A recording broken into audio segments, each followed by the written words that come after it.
আপনার কপালে আপনার ভাগ্যে যিনি আছেন তার জন্য সবটুকুন ভালোবাসাকে আপনি জমিয়ে রাখবেন। আপনি জানেন আপনার জীবনে, বৈবাহিক জীবনে একজন সঙ্গিনী আসবেন, এটা এক্সপেক্টেড। কিন্তু আপনি এখন থেকে যদি কোথাও প্রেমের নামে অবৈধ সম্পর্ক করেন, অবৈধ রিলেশন করেন, হারাম সম্পর্ক স্থাপন করেন, তাহলে দিন শেষে আপনি কিন্তু আপনার সেই হবু স্ত্রীর সাথে বিশ্বাসঘাতকতা করলেন।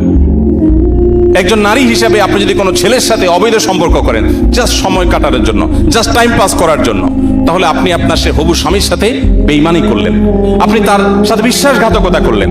গোটা পৃথিবী বলবে আপনার যৌবনকে আপনি এনজয় করেন, আপনি যৌবনের উচ্ছলতায় হারিয়ে যান, আপনি ভোগ করেন। ইসলাম আপনাকে বলবে আপনি কন্ট্রোল করেন, আপনি নিজেকে নিয়ন্ত্রণ করেন, তারুণ্যে যেন কালিমা না লাগে। আমাদের মুখতার ভাই বিবাহ সম্পর্কে বলছিলেন, একজন মুসলিম তরুণ তার তারুণ্যে মনে চাইলো আর কোনো পাপাচার লিপ্ত হয়ে গেলেন, আল্লাহর অবাধ্য হয়ে গেলেন, বিবাহ বহির্ভূত কোনো সম্পর্কে জড়িয়ে পড়লেন। এটি কোনো মুসলিমের সাথে অন্তত যায় না। একজন মুসলিম তরুণ এতটা ঢিলা হওয়া উচিত না। যেখানে খুশি সেখানে তিনি কাত হয়ে গেলেন, সেখানে তিনি এঙ্গেজ হয়ে গেলেন, নত হয়ে গেলেন, এটা মুসলিম তরুণের সাথে অন্তত যায় না।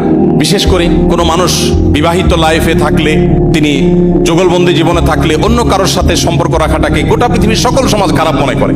এটাকে মনে করা হয় নীতিহীনতা, যে তুমি একজন স্ত্রী থাকা সত্ত্বেও আরেক নারীর প্রতি কেন আসক্ত, স্বামী থাকা সত্ত্বেও আরেক পুরুষের প্রতি কেন আসক্ত, এটাকে গোটা পৃথিবীর মানুষ দোষের বিষয় মনে করে। নবী করিম সাল্লাল্লাহু আলাইহি ওয়াসাল্লাম যে জীবন দর্শন আমাদেরকে দিয়ে গেছেন সেটা এর চাইতে আরো কয়েক ধাপ এগিয়ে। সেটা হলো আল্লাহ আপনাকে যে তারুণ্য দিয়েছেন, এই তারুণ্যের সবটুকুন ভালোবাসা আপনি জমিয়ে রাখবেন আপনার সে জীবন সঙ্গিনীর জন্য।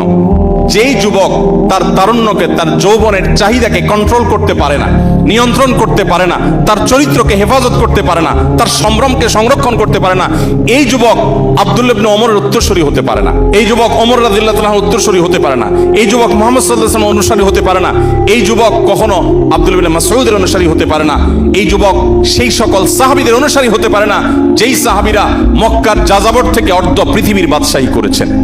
আপনি তাদের অনুসারী, সেই নবীর উম্মত যে নবী তার যৌবনকে হেফাজত করেছেন এবং হেফাজত রাখতে বলেছেন। অতএব এই সংগ্রামে আমাদেরকে জিততে হবে এবং জয়ী হতে হবে। আল্লাহ তাআলা আমাদের সবাইকে সেই তৌফিক দান করুন।